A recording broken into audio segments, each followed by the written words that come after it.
Excavations at an estate once owned by Thomas Jefferson have unearthed an array of archaeological finds, from 8,000-year-old spearheads to evidence of slave accommodation. Archaeologists working at Poplar Forest, where Jefferson had a house and plantation, have been carrying out work to prepare for a new road that will run through the site. Among the finds was a substance called daub, used in the construction of log cabins.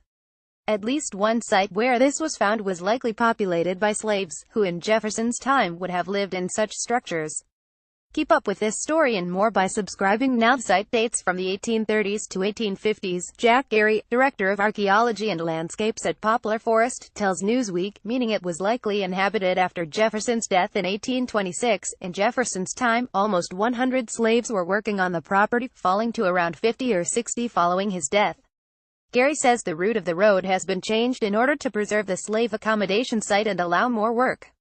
One purpose of this is to recover more artifacts connected with the former slaves. He adds, when we're talking about enslaved people, these artifacts are kind of their primary documents. This is the archive of their lives.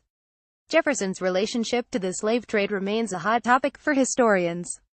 As Smithsonian Magazine put it in a 2012 in his original draft of the Declaration of Independence, in soaring, damning, fiery prose, Jefferson denounced the slave trade. Yet he owned more than 600 slaves in his lifetime. During the 53 years that Jefferson owned Poplar Forest, many slaves were born and died on the property. Their burial sites are now unknown, according to the Poplar Forest website.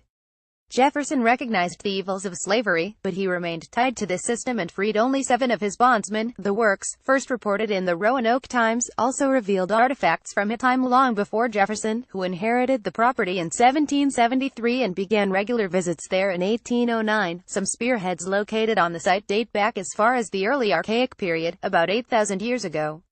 Others unearthed date from 5,000 or 500 years ago, building up a picture of different nomadic Native American societies that passed across the site, and an intact, burned log dated to the year 1640 could hold important information about the landscape and ecology of the property as a whole. Taking soil samples from above and below this burned layer, says Gray, we were able to extract pollen grains from those layers and identify the types of plants represented by the pollen in those layers. Give us an idea. Okay, what did the environment look like prior to 1640? What did the environment look like after 1640?